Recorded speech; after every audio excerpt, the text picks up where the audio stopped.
Good evening all. പിന്നെ Suresh Babu sir വളരെ വ്യക്തമായിട്ട് പരിചയപ്പെടുത്തിയിട്ടുണ്ട്. അപ്പോൾ എൻ്റെ പേര് വരുന്നത് സുദർശൻ എന്നാണ്. കണ്ണൂർ ജില്ലയിലെ പേരാവൂർ എന്ന് പറഞ്ഞ സ്ഥലത്താണ്. ഈ ഒരു ബിസിനസ്സിലേക്ക് സ്റ്റാർട്ട് ചെയ്തിട്ട് ഏകദേശം 3 വർഷമാകുന്നു. അപ്പം നിങ്ങളിവിടെ ഒരു കമ്പനിയുടെ പ്ലാന് കേട്ടിട്ടുണ്ടാവും അല്ലേ? ഇതേപോലെ ഒരു പ്ലാന് കേട്ടുകൊണ്ടൊന്നല്ല ഞാൻ ഈ ഒരു ബിസിനസ്സിലേക്ക് വന്നത്. ഇത് ബിസിനസ് ആണെന്നോ അല്ലെങ്കിൽ അതിനെപ്പറ്റി കൂടുതലൊന്നും അറിയാതെ ഭാര്യ സഹോദരൻ സനൂപ് എന്ന് പറയുന്ന വ്യക്തിയുടെ ഒരു സ്നേഹപൂർവമായ നിർബന്ധം എന്ന് പറയാൻ പറ്റില്ല. നേരത്തെ നമ്മുടെ കമ്പനിയുടെ പ്രസ്ഥാനം ചെയ്യുന്ന സാറോടെ ചേർത്ത് സംസാരിച്ച പോലെ ശല്യം സഹിക്കാൻ വയ്യാതെ ഈ ഒരു ബിസിനസ്സിലേക്ക് വന്നതാണ്. ബിസിനസ് ആണെന്ന് അറിഞ്ഞിട്ടല്ല, വീട്ടിലേക്ക് കുറച്ച് സാധനങ്ങൾ വാങ്ങിയാൽ മതി എന്ന് മാത്രം പറഞ്ഞ അടിയനെ മുഷിപ്പിക്കണ്ടല്ലോ എന്ന് മാത്രം കരുതിക്കൊണ്ട് ഈ ബിസിനസ്സിലേക്ക് വന്ന ഒരാളാണ് ഞാൻ. പക്ഷെ വന്ന സമയത്ത് ബിസിനസ് അറിയില്ല. ഏത് സാറ് പരിചയപ്പെടുത്തിയിട്ടുണ്ട്. ഞാനൊരു കൃഷിക്കാരനാണ്, കാർഷിക മേഖലയാണ് എൻ്റെ പ്രധാന വരുമാന മാർഗം. ആ ഒരു സമയത്ത് എനിക്ക് ഊഹിക്കാൻ പറ്റും ബിസിനസ്സിനെ പറ്റി എന്തെങ്കിലും അറിയോ, ബിസിനസ് ചെയ്യാൻ അറിയോ, അങ്ങനെ ഒന്നുമില്ല. പക്ഷെ കടന്നു വന്ന് പതിയെ ഈ കാര്യങ്ങൾ മനസ്സിലായ സമയത്ത് എന്നെ പോലുള്ള ഒരുപാട് പേര്, നിങ്ങളൊക്കെ ഇപ്പോൾ ഇവിടെ വന്നിരിക്കുന്നുണ്ട്, ഇതേപോലെ പല ആൾക്കാരും ചെയ്യുന്നുണ്ടെന്ന് മനസ്സിലായ സമയത്ത് എന്താണെന്നറിയാതെ ശ്രദ്ധിച്ചതുകൊണ്ട് ഈ ബിസിനസ്സിലേക്ക് വന്നു. പലരും ഇതിന്റെ പ്ലാനൊക്കെ കേട്ട സമയത്ത് ചെറിയ ടെൻഷനൊക്കെ ഉണ്ടായിട്ടുണ്ടാവും. കുറെ ഇൻകം പ്ലാനുകൾ കാര്യങ്ങളൊക്കെ കേട്ടിട്ടുണ്ട്. പക്ഷെ അതൊക്കെ നമ്മളെ കൊണ്ട് ചെയ്യാൻ പറ്റുമോ എന്നൊരു ഡൗട്ട് പലർക്കും ഉണ്ടാവും. പക്ഷെ ഈ ഒരു ബിസിനസിന്റെ ഒരു പ്രത്യേകത എന്ന് പറഞ്ഞാൽ ഏതൊരു സാധാരണക്കാരനും ചെയ്ത് കൊണ്ടുപോകാൻ പറ്റുന്ന രീതിയിലാണ് ചെമ്മണ്ണൂർ ഗ്രൂപ്പ് ഇത് ചെയ്തിട്ടുള്ളത്. നേരത്തെ സന്ധ്യ മേഡം സംസാരിച്ച സമയത്ത് പറഞ്ഞിട്ടുണ്ടായിരുന്നു, വ്യക്തമായ മിഷനോടും കൂടി അല്ലെ ഏതൊരു സാധാരണക്കാരനും ചെയ്ത് കൊണ്ടുപോകാൻ പറ്റുന്ന ഒരു എന്താ പറയുക, നമ്മളൊരു കുറച്ച് പ്രൊഡക്റ്റ് വാങ്ങുന്നതിലൂടെ അത് മറ്റുള്ളവരിലേക്ക് എത്തിക്കുമ്പോൾ നമുക്ക് കിട്ടുന്ന അതേ അവസരം മറ്റുള്ളവർക്കും കൊടുത്തുകൊണ്ട് അവരെയും സമ്പന്നരാക്കാൻ പറ്റുന്ന രീതിയിൽ ഒരു ബിസിനസ് പ്ലാനാണ് നമ്മളിവിടെ കേട്ടത്. അപ്പൊ ഇതിലേക്ക് വന്നു കഴിഞ്ഞ സമയത്ത് നിങ്ങളൊക്കെ ചിലപ്പോൾ ചേർന്ന ആൾക്കാരുണ്ട്, ഇത് ജസ്റ്റ് ആയിട്ടുള്ള ആൾക്കാരുണ്ടോ? ആദ്യമായിട്ട് ഈ ബിസിനസിന്റെ പ്ലാൻ കേൾക്കാൻ വന്നൊരു ഹോൾഡ് ഉണ്ടോ? ഉണ്ടെങ്കിൽ ഒന്ന് കൈവർത്താൻ പറ്റുമോ? ആദ്യമായിട്ട് കേൾക്കുന്നവര് കുറച്ച് പേരുണ്ട് അല്ലേ? അപ്പൊ ഈ കേൾക്കാൻ വന്നിരിക്കുന്നതാണ് ഞാൻ പറയുന്നത്. നമ്മളെ പോലത്തെ സാധാരണക്കാരന്, ഞാൻ പറഞ്ഞ കൃഷിക്കാരനാണ്, 10ാം ക്ലാസ് വിദ്യാഭ്യാസം മാത്രമേ ഉള്ളൂ, വേറെ അനുഭവ പരിചയങ്ങളോ സെയിൽസിലോ അങ്ങനെ ഒരു അനുഭവ പരിചയമില്ലാത്ത ഒരാള് ഞാൻ ഇന്ന് കമ്പനിയുടെ 5ാമത്തെ റാങ്കിലിരിക്കുന്നത് എന്റെ മാത്രം കഴിവുകൊണ്ടല്ല, ഈ ബിസിനസിന്റെ ഒരു കഴിവുകൊണ്ടാണ് ഞാൻ പറയുന്നത്.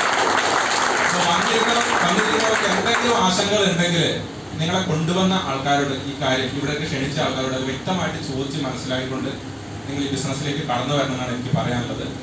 ഇപ്പൊ നമുക്കറിയാം, പരിചയമില്ലാത്തൊരു മേഖലയിൽ വന്നു കഴിഞ്ഞാൽ നമ്മൾ ആദ്യം ഒന്ന് പകച്ചു പോകും അല്ലെ? എങ്ങനെയാണിത് ചെയ്യേണ്ടതെന്ന് അറിയില്ല.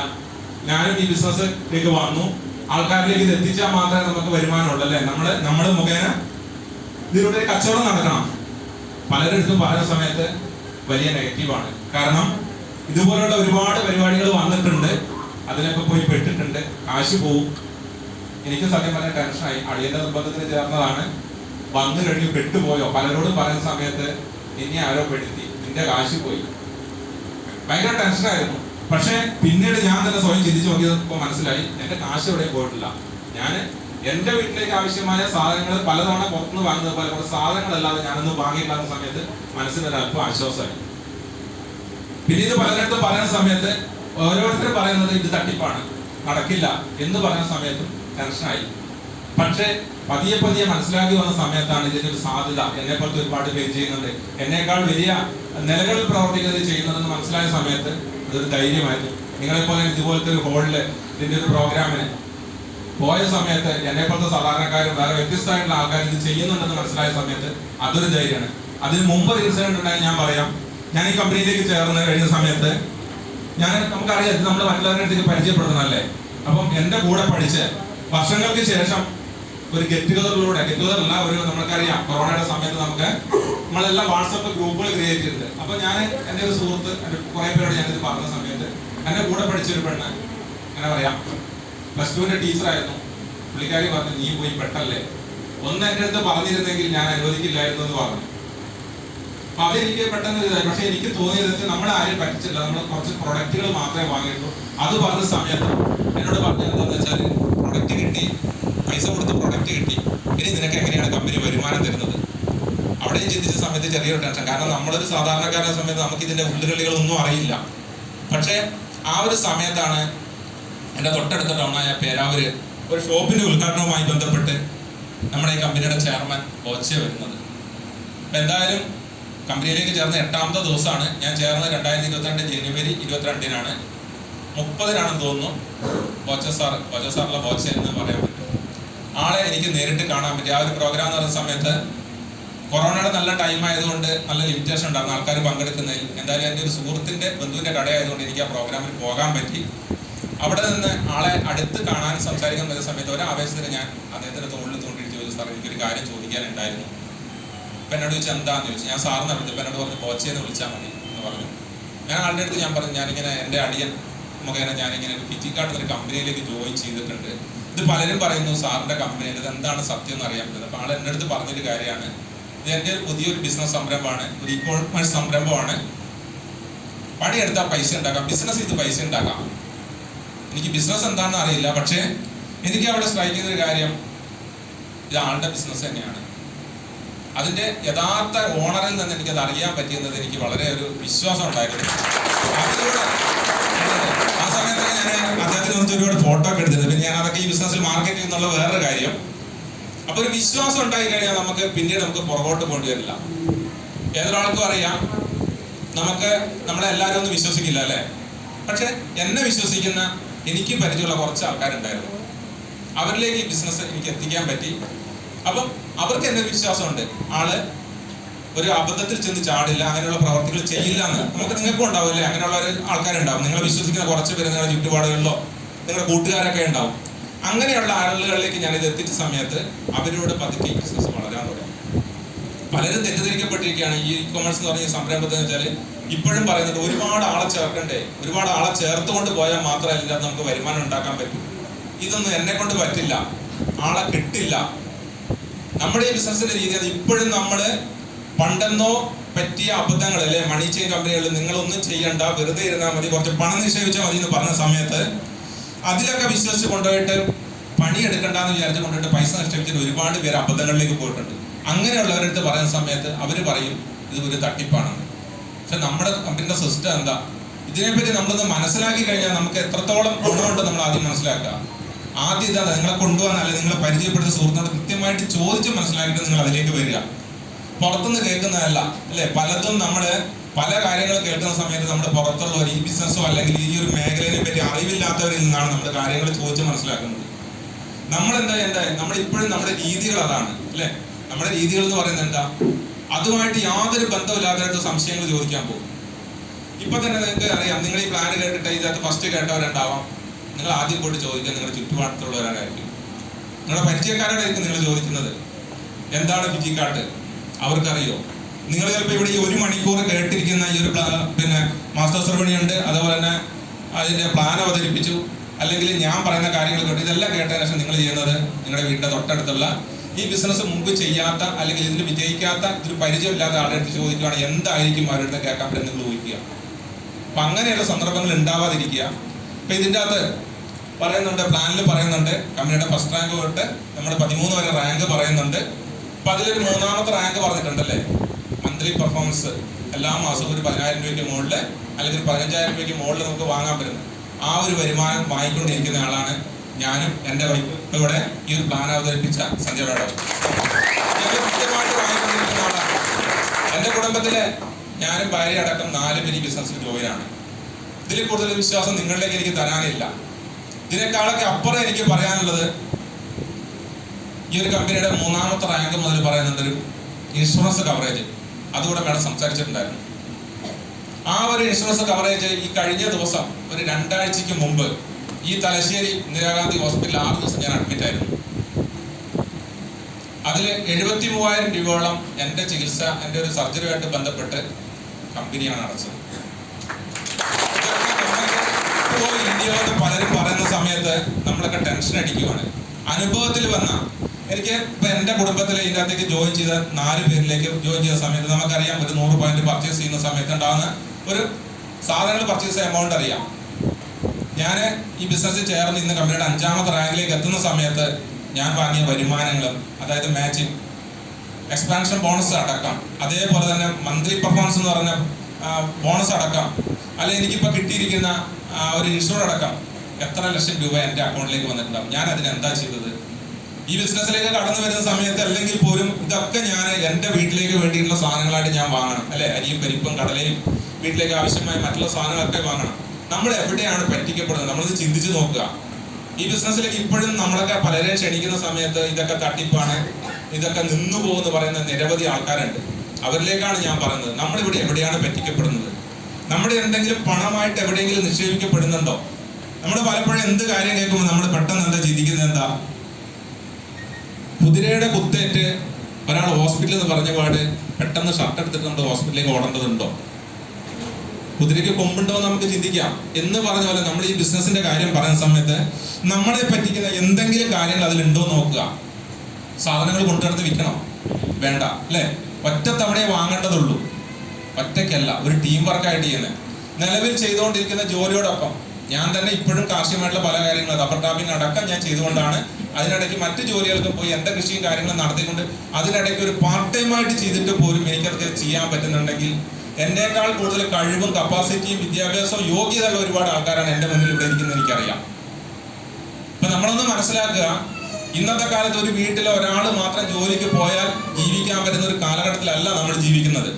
അപ്പൊ അങ്ങനെയുള്ള സമയത്ത് ഒരു പാർട്ട് ടൈം ആയിട്ട് നമുക്ക് ചെയ്യാൻ, എൻ്റെ വൈഫോട് ക്യാമ്പസ് സന്ധ്യാനം പറഞ്ഞു, അതായത് എൻ്റെ ജോലിയിൽ നിന്ന് മാത്രമല്ല എന്നെ കൊണ്ട് എന്തെങ്കിലും എൻ്റെ കുടുംബത്തിന് ഉണ്ടാക്കാൻ പറ്റുമെങ്കിൽ അതൊരു ഹെൽപ്പായിട്ട് കണക്ക് കൂട്ടിക്കൊണ്ട് ഇതൊക്കെ നമ്മൾ ചെയ്യാൻ വേണ്ടി ലക്ഷങ്ങൾ ഇട്ടിട്ടാണോ ചെയ്യുന്നത്? അല്ല, നമ്മുടെ വീട്ടിലേക്ക് പലതവണ വാങ്ങുന്ന കുറച്ച് പ്രൊഡക്റ്റുകൾ നമ്മൾ വാങ്ങി അത് നമ്മുടെ ബന്ധുക്കൾക്കോ സുഹൃത്തുക്കൾക്കോ ഒന്ന് പരിചയപ്പെടുന്ന സമയത്ത് നമുക്ക് കിട്ടിയ അതേ അവസരം അവർക്കും കൊടുക്കാൻ കഴിയുന്നുണ്ടെങ്കിൽ അതൊരു മേന്മയല്ലേ? ഇന്ന് ഒരു 400-ലധികം ടീമിലുള്ള അംഗങ്ങളായിട്ട്, അതായത് ഇന്ത്യക്ക് പുറത്ത് വരെ, ഒരിക്കലും എൻ്റെ കഴിവുകൊണ്ടല്ല, ഫിജിക്ക.comന്റെ കഴിവുകൊണ്ട് അതിനൊരു കാരണക്കാരനായി എന്ന് മാത്രമാണ് ഞാൻ പറയുള്ളൂ. അതിലൂടെ ഞാൻ വാങ്ങിയ വരുമാനങ്ങളില്ല, എൻ്റെ കൂടെ വന്ന എത്ര പേർക്ക് ആ വരുമാനം എത്തിച്ചു കൊടുക്കാൻ എനിക്ക് പറ്റിയിട്ടുണ്ട്. ഇതുപോലെ ഒരു കൺസെപ്റ്റ് നമുക്ക് വേറെ എവിടെയും കേൾക്കാൻ പറ്റുമോ? ഒരിക്കലും ഉണ്ടാവില്ല. അപ്പൊ ഇതിനൊക്കെ വേണ്ടത് എന്താ? നമ്മളെ പരിചയപ്പെടുത്തിയ ഒരു ബന്ധുവോ സുഹൃത്തിനോ, എൻ്റെ അളിയനെ ഞാൻ വിശ്വസിക്കുന്നതിനേക്കാൾ കൂടുതൽ ആളെ ഒഴിവാക്കാൻ പറ്റാത്തതുകൊണ്ട് ഈ ബിസിനസ്സിലേക്ക് വന്ന ആളാണ്. അപ്പൊ എന്നിട്ടും എനിക്കതൊക്കെ നേടാൻ പറ്റിയിട്ടുണ്ട്. നിങ്ങളെ പോലത്തെ ഓരോരുത്തർക്കും ഇത് നേടാൻ പറ്റും. ഇന്നും നമ്മുടെയൊക്കെ ചിന്താഗതി എന്ത് പറയുമ്പോഴും എല്ലാം തട്ടിപ്പാണ്. നമ്മളെപ്പോഴും പറയാറുണ്ട്, ചിലർക്ക് നമ്മൾ കാണാറുണ്ട്, അല്ലെ? പണം ഉണ്ടാക്കുന്ന കുറെ പേരെ കാണുന്ന സമയത്ത് നമ്മൾ പറയും, ദൈവം അവർക്കൊക്കെ ഒരുപാട് വാരിക്കോരി കൊടുക്കുന്നു, നമുക്കൊന്നും തരുന്നില്ല. ഇതിനൊരു പ്രധാന കാരണം എന്ന് പറഞ്ഞാൽ എനിക്ക് തോന്നിയിട്ടില്ല, ഈ ബിസിനസ്സിൽ വന്നിട്ട് എനിക്ക് തോന്നിയിട്ടുള്ള ഒരു കാര്യം നമ്മുടെ ചിന്താഗതികളാണ്. പണക്കാരനും സാധാരണക്കാരനും ചിന്തിക്കുന്ന ചിന്താഗതിയുടെ ഒരു പ്രശ്നമാണെന്ന് എനിക്ക് പറയാൻ പറ്റും. കാരണം പണക്കാരൻ എന്തെങ്കിലും ഒരു അവസരം കേട്ട് കഴിഞ്ഞാൽ അവൻ ആദ്യം ചെയ്യുന്നത് ആ അവസരത്തിൽ എന്തെങ്കിലും എനിക്കതുകൊണ്ട് ഉണ്ടാക്കാൻ പറ്റുമോ എന്നുള്ളൊരു ചിന്താഗതിയാണ് വരുന്നത്. പക്ഷെ സാധാരണക്കാരൻ നമ്മളോ എന്ത് കേട്ടാലും നമ്മൾ ആദ്യം പറയുന്നൊരു കാര്യം ഇത് തട്ടിപ്പാണ്, അല്ലെ? നമ്മൾ ചിന്തിച്ചു നോക്കുക, ശരിയല്ലേ ഞാൻ പറയുന്നത്? ചിന്തിച്ചു നോക്കുക. നമ്മളെ പോലെ സാധാരണക്കാര് എന്തെങ്കിലും ഒരു ജീവിതത്തിൽ രക്ഷപ്പെടാൻ കിട്ടുന്ന ഒരു അവസരം ആരെങ്കിലും പരിചയപ്പെടുന്ന സമയത്ത് ആദ്യം പറയുന്ന ഒരു വാക്കാണ് ഇതൊക്കെ തട്ടിപ്പാണ്. പക്ഷെ പണം ഉണ്ടാക്കാൻ ആഗ്രഹിക്കുന്നവർ, പണം ഉണ്ടാക്കിക്കൊണ്ടിരിക്കുന്നവർ ചിന്തിക്കുന്നത് എന്താ? അതിൽ നിന്ന് എന്തെങ്കിലും എനിക്ക് ഉണ്ടാക്കാൻ പറ്റുമോ എന്നാണ് അവർ ചിന്തിക്കുന്നത്. ആ ചിന്താഗതിയാണ് അവരെ വളർത്തുന്നതെന്ന് പറയുന്നത്. നമ്മളത് മാറണം, കാലഘട്ടത്തിനനുസരിച്ച് നമുക്ക് മാറാൻ പറ്റണം, അല്ലെ? ഇന്നും നമ്മൾ ഹാർഡ് വർക്ക് ചെയ്താൽ മാത്രമേ വരുമാനം ഉണ്ടാക്കാൻ പറ്റുമെന്ന് ഞാനും ചിന്തിച്ചതാണ്. പൂമ്പെടുത്ത് കളച്ചാലും റബ്ബർ ടാപ്പ് ചെയ്താലും മാത്രമേ കാശ് ഉണ്ടാക്കാൻ പറ്റും ഞാനും ചിന്തിച്ചതാണ്. ഇതൊക്കെ തട്ടിപ്പാണ്. എൻ്റെ അളിയൻ ഇത് ഫസ്റ്റ് എൻ്റെ അടുത്ത് പറയുന്ന സമയത്ത് ഞാൻ ഒഴിവാക്കി. ആൾ ചെയ്തത്, ആളുടെ മുകളിലൊരു ലീഡറുണ്ട്, ആളുടെ പേര് ഹസനാർ എന്നാണ്, പെരുമ്പാവൂരാണ്. ആളെ കൊണ്ട് എന്നെ വിളിപ്പിച്ചു. പിറ്റേ ദിവസം വിളിക്കാന്ന് പറഞ്ഞ സമയത്ത്, ആ വിളിക്കുന്ന സമയത്ത് ഞാനൊരു വിവാഹത്തിന്റെ ഫംഗ്ഷനിലാണ് ഉണ്ടായിരുന്നത്. ഞാനപ്പോൾ പറഞ്ഞൊരു കാര്യം, പിറ്റേ ദിവസം വിളിക്കാന്ന് പറഞ്ഞ സമയത്ത് ആള് വിളിക്കുന്ന ഞാൻ മനസ്സിലൊരു കണക്കൂട്ടൽ നടത്തി. എൻ്റെ അളിയനെ പറഞ്ഞ് നടപ്പാക്കാൻ പറ്റാത്ത കാര്യം അതിനേക്കാൾ കപ്പാസിറ്റിയുള്ള കഴിവുള്ള മറ്റൊരാളെ കൊണ്ട് എന്നെ കൊണ്ട് ചെയ്യിക്കാൻ ശ്രമിക്കുന്നു. അവിടെ ഞാൻ പ്രതിരോധിക്കാൻ വേണ്ടിയിട്ട് ഞാൻ മനസ്സിൽ കണ്ടു എന്ത് പറഞ്ഞാലും ഞാൻ ഇത് ചെയ്യില്ല എന്നുള്ളത്. ആളെൻ്റെ അടുത്ത് ബിസിനസ്സിലെ കാര്യങ്ങളൊക്കെ പറഞ്ഞ്, കിട്ടിയ കാര്യങ്ങൾ പറഞ്ഞ്, തെളിവുകൾ തന്നു, എല്ലാം തന്നു. അപ്പോഴും ഞാൻ പറഞ്ഞത് ഇതൊന്നും നടക്കുന്ന കാര്യമല്ല, പോരാതെ എന്നെ പോലത്തെ ഒരാൾക്ക് ചെയ്യാൻ പറ്റില്ല. കാരണം ഞാനൊരു 10ാം ക്ലാസ്സുകാരൻ്റെ കൃഷിക്കാരനാണ്, എന്നെ കൊണ്ട് പറ്റില്ല.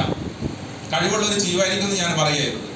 പക്ഷെ ഇവിടെ ഈ ബിസിനസ്സിൽ വന്നത് നമ്മൾ ഒറ്റയ്ക്കാണ്. ഇവിടെ വന്നിരിക്കുന്നതിൽ കുറച്ച് നമ്മൾ ഫസ്റ്റ് റാങ്കും സെക്കൻഡ് റാങ്കും തേർഡ് റാങ്ക് ഒക്കെ ആയിട്ടുള്ള ആൾക്കാരുണ്ടാവും, അല്ലേ? ചിലപ്പോൾ ഈ ബിസിനസിന്റെ പ്ലാൻ ഇവിടെ കേൾക്കാൻ വന്ന കുറച്ച് പേര് ചിന്തിക്കാം ഇതൊക്കെ ഇങ്ങനെ സാക്ഷ്യം പറയുന്ന പോലെ പറയുന്നതായിരിക്കും. ഞാൻ അവരെ ചിന്തിച്ചിട്ടുണ്ട്, ഇതൊക്കെ സാക്ഷ്യം പറയുന്ന പോലെ പറയുന്നതായിരിക്കും, ഉള്ളതൊന്നും ആയിരിക്കില്ല. അതേപോലെ ഞാൻ ഇന്ന് എനിക്കിപ്പോഴും ഓർമ്മയുണ്ട്, ഞാൻ ഈ ബിസിനസ് ഏറ്റെടുത്ത് ഒരു 10-15 ദിവസം കഴിഞ്ഞ സമയത്ത് നമ്മുടെയൊക്കെ ഫോണിൽ വാട്സപ്പിൽ ഓരോ റാങ്കുകൾ അപ്ഡേറ്റ് ചെയ്തിട്ടൊക്കെ പോസ്റ്റുകൾ വരുന്ന സമയത്ത് ഞാൻ കണ്ടിട്ടുണ്ട് എനിക്ക് തോന്നുന്നത് കാസർഗോഡുകാരൻ ഒരു ഉണ്ണികൃഷ്ണനാണെന്ന് തോന്നുന്നു. ആളിപ്പോൾ DSPM റാങ്കിലാണെന്ന് തോന്നുന്നു നിൽക്കുന്നത്. അന്ന് ആള് SM റാങ്കിന് മുകളിലാണെന്ന് തോന്നുന്നു. ആളൊരു കോട്ട കെട്ടൊരു ഫോട്ടോ, ഒരു ഭാഗത്ത് ആളുടെ ഫോട്ടോയില് റബ്ബർ ടാപ്പ് ചെയ്യുന്നു, മറ്റൊരു ഫോട്ടോയില് ആൾ കോട്ടിട്ടുകൊണ്ടിരിക്കും. ഞാനപ്പോൾ വെറുതെ ഞാനിങ്ങനെ ചിന്തിച്ചു പോയി, ഞാൻ റബ്ബർ ടാപ്പ് ചെയ്തുകൊണ്ടിരിക്കുകയാണ്, എനിക്ക് എന്തെങ്കിലും ഇങ്ങനെ ആകാൻ പറ്റുമോ? അല്ലെങ്കിൽ ഈ ഒരു വേദിയിൽ തന്നെ പല പ്രാവശ്യം ഞാൻ ഈ മീറ്റിംഗിൽ ഇവിടെ വന്ന സമയത്ത്, മുമ്പ് കണ്ണൂരായിരുന്നു ഈ പ്രോഗ്രാം നടന്നുകൊണ്ടിരുന്നത്, ഇവിടെ ഇപ്പോൾ തലശ്ശേരിയിലേക്ക് മാറിയിട്ട് എനിക്ക് 1.5 വർഷം കണ്ടായിട്ടുള്ളൂ തോന്നുന്നു. അവിടെയുള്ള സമയത്തും ഞാൻ വിചാരിച്ചിട്ടുണ്ട്, ഇതുപോലെ എനിക്കൊന്ന് സ്റ്റേജിൽ കയറാൻ പറ്റുമോ? ഇതുപോലെ നിങ്ങളൊക്കെ ഇരിക്കുന്നത് പോലെ തന്നെ പുറകിൽ നിന്നുകൊണ്ട് കേട്ടിട്ടുണ്ട്, ഇരുന്നുകൊണ്ട് കേട്ടിട്ടുണ്ട്, ഇതുപോലെയൊക്കെ സംസാരിക്കാൻ പറ്റുമോ? ഇന്ന് അതും സാധ്യമായി. ഇത് നിങ്ങൾ ഇന്നിവിടെ ഇരിക്കുന്ന ഒന്നാമത്തെ റാങ്കില്ലാത്ത SR എന്ന് പറഞ്ഞ ലീഡേഴ്സ് ഉണ്ടെങ്കിൽ പോലും നാളെ ഇവിടെ നിങ്ങൾ ഉണ്ടെങ്കിൽ, ഈ ബിസിനസ്സിൽ നിങ്ങൾ ഇവിടെ ഉണ്ടെങ്കിൽ, എന്നെ പോലെ എന്നല്ല എന്നേക്കാൾ മുകളിൽ നിങ്ങൾക്ക് എത്താൻ പറ്റും. അതിന് നമ്മൾ ഇവിടെ ഉണ്ടായിരിക്കണം. നമ്മുടെ ചുറ്റുവട്ടത്തിൽ നിന്ന് കേൾക്കുന്ന നെഗറ്റീവുകളെല്ലാം നമ്മുടെ നിൽക്കണം. നമ്മുടെ ബ്രെയിനിനെ മറ്റൊരാൾക്ക് ചിന്തിക്കാൻ വിട്ടുകൊടുക്കാതിരിക്കുക. എനിക്കതേ പറയാനില്ല. ഞാനിത് വേറെ ഒരിക്കലും ഇത് പറയുന്നതല്ല. എൻ്റെ അനുഭവങ്ങളിലൂടെ, എൻ്റെ ഈ 3 വർഷത്തെ അനുഭവങ്ങളിലൂടെ ഞാൻ മനസ്സിലാക്കിയ കാര്യമാണ് ജിക്കാട്ട് എന്താണ് അല്ലെ. എന്നെ പോലത്തെ ഒരു സാധാരണക്കാരൻ നിങ്ങൾ ചിന്തിച്ച് നോക്കുക. ഒരു ഹോസ്പിറ്റൽ ബില്ല് 6 ദിവസം കിടന്നിട്ട്, ഒരു പ്രൈവറ്റ് ഹോസ്പിറ്റലിൽ കിടന്നിട്ട് ഒരു 72,000 ബില്ല് അടയ്ക്കണമെങ്കിൽ എന്ത് ചെയ്യേണ്ടി വരും? അത്രമാത്രം ഞാൻ നിങ്ങളോട് പറയുന്നുള്ളൂ. ബാക്കിയുള്ള വരുമാനങ്ങളും കാര്യങ്ങളൊക്കെ അവിടെ നിൽക്കട്ടെ. ഒരു സാധാരണക്കാരന് ഏറ്റവും കൂടുതൽ ടെൻഷനുള്ള കാര്യമാണ് ഹോസ്പിറ്റൽ കേസ് അല്ലെ. ഹോസ്പിറ്റലിൽ കിടക്കുന്ന സമയത്ത് നമ്മൾ ചിന്തിക്കുന്നത് എന്താ, ഡോക്ടർ ഒരു എന്താ പറയുക എന്തെങ്കിലും ഒരു ടെസ്റ്റിന് പറഞ്ഞു, അല്ലെങ്കിൽ വേറെ കാര്യം പറയുന്ന സമയത്ത് നമ്മൾ ചിന്തിക്കുന്നത് എന്താ, എങ്ങനെയാണ് ഇവിടുന്ന് ഇറങ്ങി പോകേണ്ടത്, ഇവിടുന്ന് ഇറങ്ങി പോകുമ്പോൾ എത്ര രൂപ ബില്ല് അടയ്ക്കേണ്ടി വരും. ആ ടെൻഷൻ അടിച്ചിരിക്കുന്ന സമയത്ത് അസുഖം നമുക്ക് പകുതി മാറുമോ? ഒന്ന് ചിന്തിച്ച് നോക്കുക. നമ്മുടെ അസുഖം അവിടെ വീണ്ടും വീണ്ടും കൂടുകയാണ്. ഇവിടെ യാതൊരു ടെൻഷനും ഇല്ലാതെ ഒരു 6 ദിവസം അവിടെ കിടന്ന ഒരു സർജറി കഴിഞ്ഞ് ഒരു 15 ദിവസം കഴിഞ്ഞിട്ടേ ഉള്ളൂ. ഞാൻ കുഴപ്പമില്ല, ഇവിടെ നിന്നോട് നിങ്ങളോട് സംസാരിക്കുന്നുണ്ട്. ഇപ്പം വിശ്വാസം എന്ന് പറയാൻ നമുക്ക് എന്താ പറയുക, നമ്മളെ കൊണ്ടുവന്നവരോട് വേണം, പിന്നെ നമ്മളോട് തന്നെ നമുക്ക് വേണം അല്ലേ. പലപ്പോഴും പലരും ഈ ബിസിനസ്സിൽ വന്നു കഴിഞ്ഞിട്ട് കുറച്ച് കഴിഞ്ഞ് വിട്ടിട്ട് പോകുന്ന ആൾക്കാരെ ഞാൻ കണ്ടിട്ടുണ്ട്. അതൊരിക്കലും സ്വന്തം ഇഷ്ടപ്രകാരം മറ്റാരോ പറയുന്നു ഇത് നിന്നെ കൊണ്ട് പറ്റില്ല, അല്ല ചെയ്യാൻ നിന്നെ കൊണ്ട് പറ്റില്ല, കാര്യം സംഗതി അടിപൊളിയാണ്, ബിസിനസ്സാണ് അടിപൊളിയൊക്കെയാണ്, പക്ഷെ നിനക്കിത് ചെയ്യാൻ പറ്റില്ല. മറ്റൊരാളുടെ വാക്ക് കേട്ട് നമ്മുടെ ജീവിതത്തിൽ പുറകോട്ട് വന്ന ഭിത്തിക്കാട്ടെന്നല്ല ഈ ലോകത്ത് ഒരു കാര്യം നമുക്ക് ചെയ്യാൻ പറ്റില്ല. ഇതൊക്കെ വന്നിട്ട് ഇപ്പൊ ഇങ്ങനെയൊക്കെ എനിക്ക് സംസാരിക്കാൻ പോലും പറ്റുന്നുണ്ടെങ്കിൽ ഈ ബിസിനസ്സിൽ വന്നിട്ടുള്ള ഒരു മാറ്റമാണ്. നമ്മളെ ഉള്ളിലുള്ള കഴിവുകളെ എല്ലാം നമുക്ക് പുറത്തെടുത്തുകൊണ്ട് എന്തൊക്കെ ചെയ്യാൻ പറ്റുമോ, ഒരുപാട് യാത്രകൾ ഈ ബിസിനസ്സുമായിട്ട് ബന്ധപ്പെട്ട് ഒരുപാട് യാത്രകൾ, ബോച്ചയുടെ 1000 ഏക്കറിൽ ഒരു ദിവസം പോയി സ്റ്റേ ചെയ്യാൻ പറ്റി, മറ്റനവധി ടൂറിസം ഇതൊക്കെ നമുക്ക് നേടാൻ പറ്റി. അല്ല, ഞാനിന്ന് കമ്പനിയുടെ 13 റാങ്കിൽ 5ാമത്തെ റാങ്കിൽ എത്തിയിട്ടുണ്ട്. ഈ 5ാമത്തെ റാങ്കിൽ നേടാവുന്ന എല്ലാ കാര്യങ്ങളും ഞാൻ നേടിക്കൊണ്ടാണ് പറയുന്നത്. ഇൻഷുറൻസ് അടക്കം എനിക്ക് തോന്നുന്നത്, എനിക്ക് അറിയാവുന്ന നിലവിൽ വെച്ച് കണ്ടിട്ടില്ലേ ഈ ഇതില് ഈ ഒരു ഹോസ്പിറ്റൽ ബില്ല്, അതായത് ഇൻഷുറൻസിൽ ഏറ്റവും കൂടുതൽ തുക എനിക്കാന്ന് കമ്പനി അനുഭവിച്ചിട്ടുണ്ട്. ഞാൻ 1-2 ഞങ്ങളുടെ ടീമിലുള്ള 15,000 25,000 കണ്ടു. 73,000 സംതിങ് രൂപ, 72,000 സംതിങ് രൂപ കമ്പനിയാണ് അടച്ചത്. അപ്പൊ ഇതിലൊക്കെ ഞാൻ എന്താ ചെയ്തിട്ടുള്ളത്? എൻ്റെ വീട്ടിലേക്ക് ആവശ്യമായ കുറച്ച് സാധനങ്ങൾ ഒറ്റ തവണ വാങ്ങി എനിക്ക് കിട്ടിയ അവസരം എൻ്റെ കുറച്ച് സുഹൃത്തുക്കൾക്ക് കൊടുക്കും അല്ലേ. ഇതിലൊക്കെ നമുക്ക് ഇപ്പോഴും നമ്മൾ ടെൻഷൻ അടിക്കണം, നമ്മളെ ആരും പറ്റിക്കപ്പെട്ടു. ഈ ഒരു ചിന്താഗതി നമ്മൾ മാറ്റാം. നമ്മുടെ ഈ ബിസിനസ് എന്താണെന്ന് അറിയാം. നിങ്ങളെ കൊണ്ടുവന്ന ലീഡർ നിങ്ങൾ കൃത്യമായിട്ട് ചോദിച്ച് മനസ്സിലായിക്കൊണ്ട് ഈ ബിസിനസ് എന്താണെന്ന് അറിഞ്ഞ് എന്നെ സംബന്ധിച്ച് ഞാൻ പറയുകയാണെങ്കിൽ പറയും, ഒരു ദിവസം കളയരുത്. നിങ്ങൾ ഇവിടെ പുതുതായിട്ട് കേൾക്കാൻ വന്നവരുണ്ടെങ്കിൽ, നിങ്ങളെ കൊണ്ടുവന്ന ആളെ നിങ്ങൾക്ക് വിശ്വാസം ഉണ്ടെങ്കിൽ, ആള് പറ്റിക്കുന്ന വിശ്വാസം ഉണ്ടെങ്കിൽ നിങ്ങൾക്ക് ധൈര്യമായിട്ട് കടന്നു നിൽക്കാം. വരുന്ന ആളുകളിൽ ഇതേപോലെ ഒരു സ്റ്റേജിൽ നിന്ന് നിങ്ങൾക്കും സംസാരിക്കാം, നിങ്ങൾക്കൊരു എക്സ്പീരിയൻസ് അല്ലേ. ഞാൻ ഈ ബിസിനസ്സിൽ വന്ന സമയത്ത് എനിക്ക് ഇപ്പോഴും ഓർമ്മയുണ്ട്, കണ്ണൂര് ആ പ്രോഗ്രാം നിജിത് സാർ ആണെന്ന് തോന്നുന്നു, നിജിത് സാർ, ആളുടെ ഒരു എക്സ്പീരിയൻസ് ഞാൻ ഇതുപോലെ പറയുന്നത് കേട്ട സമയത്ത് രോമാഞ്ചം കൊണ്ടിട്ടുണ്ട്. ഇന്ന് അതേപോലെ ഒരു സ്റ്റേജിൽ നിന്നുകൊണ്ട് നിങ്ങളോട് എനിക്ക് സംസാരിക്കാൻ പറ്റുന്നുണ്ടെങ്കിൽ അത് ഫിജിക്കാട്ട്.com എന്നൊരു കമ്പനിയുടെ ഒക്കെ എനിക്ക് കൂടുതലൊന്നും പറഞ്ഞ് ചെയ്യാനില്ല. ഒരുപാട് പറയാനുള്ള എക്സ്പീരിയൻസ് അങ്ങനെയില്ല. പലരും ഇവിടെയൊക്കെ സ്റ്റേജിലൊക്കെ സംസാരിക്കുന്ന സമയത്ത് വലിയ ജോലികളിൽ നിന്നൊക്കെ വന്നിട്ട് ഈ ബിസിനസ്സിൽ വന്നതും ഒക്കെ പറയുന്നത് കേട്ടിട്ടുണ്ട്. പക്ഷെ എക്സ്പീരിയൻസ് എന്ന് പറഞ്ഞാൽ നമുക്ക് റിയൽ ആണ് അല്ലേ, അല്ലാണ്ട് നമുക്ക് ഉണ്ടാക്കി പറയാൻ പറ്റില്ല. ഒരു കൃഷിക്കാരനായി എനിക്ക് പറയാൻ പറ്റുന്ന ലിമിറ്റ് ഉണ്ട്. അവിടെ നിന്ന് എനിക്ക് എവിടം വരെ എത്താൻ പറ്റിയിട്ടുണ്ടെന്ന് എനിക്ക് പറയാൻ പറ്റും. നമ്മൾ ഒരിക്കലും ഇതിൽ അതിഭാഗത്വം ഇല്ല. നമ്മൾ മനസ്സിലാക്കാം. പലരും ചിന്തിക്കാറ് ഇതൊക്കെ വന്നിട്ട് എന്തൊക്കെയോ തള്ളുന്നതാണ് എന്ന് ചിന്തിക്കാറുണ്ട്. പക്ഷെ അറിയുന്നവരോട് ചോദിക്കുക, നിങ്ങളുടെ കൂടെ വന്നവരോട് ചോദിക്കുക. ഒരിക്കലും ഫിജിക്കാട്ട് എന്ന ബിസിനസ്സിൽ ഒരാൾ തള്ളാൻ പോകില്ല, ഉള്ള കാര്യം മാത്രമേ പറയുള്ളൂ. അപ്പൊ ഇന്ന് എനിക്ക് ഈ അവസരം തന്ന നമ്മുടെ ഈ ഇതിന്റെ പ്രവർത്തകർക്കും അതുപോലെ ഫിജിക്കാട്ട് എന്ന കമ്പനിക്കും നിങ്ങൾ ഓരോരുത്തരോടും എനിക്ക് നന്ദി മാത്രമേ ഉള്ളൂ. അതേപോലെ ഏതൊരു പിന്നെ പ്രോഗ്രാമിന്റെയും ഏറ്റവും വലിയ ഹൈലൈറ്റ് എന്ന് പറഞ്ഞാൽ MC ചെയ്തുകൊണ്ടിരിക്കുന്ന ആളാണ്. അതിന്റെ മൊത്തം കോർഡിനേഷൻ അദ്ദേഹത്തിന്റെ ഒരു ഇതിലാണ്. അപ്പൊ ഈ ഒരു നല്ല രീതിയിൽ എന്നെ പരിചയപ്പെടുത്തി, ഈ കമ്പനീനെ പരിചയപ്പെടുത്തി ഒക്കെ ചെയ്തിട്ടുള്ള സുരേഷ് ബാബു സാറിനെ ഞാൻ നന്ദി അറിയിക്കുന്നു. അതേപോലെ തന്നെ നമ്മുടെ കമ്പനിയുടെ ഏറ്റവും ശരിക്കും നട്ടൽ എന്ന് പറയുന്നത് കമ്പനിയുടെ പ്ലാനാണ്. ആ പ്ലാനാണ് നമ്മളിവിടെ കേട്ടത്. അതിൽ അവതരിപ്പിച്ച സന്ധ്യ മാഡം എൻ്റെ വൈഫ് കൂടിയാണ്. അവർക്ക് ഞാൻ ഈ അവസരത്തിൽ എല്ലാവിധ നന്ദി അറിയിക്കുന്നു. എല്ലാവർക്കും നല്ലൊരു ഭാവി ഞാൻ ഈ ബിസിനസ്സിലേക്ക് ആശംസിക്കുകയാണ്. എല്ലാവർക്കും നല്ലൊരു ദിവസവും കൂടി ആശംസിക്കുന്നു. Okay, thank you.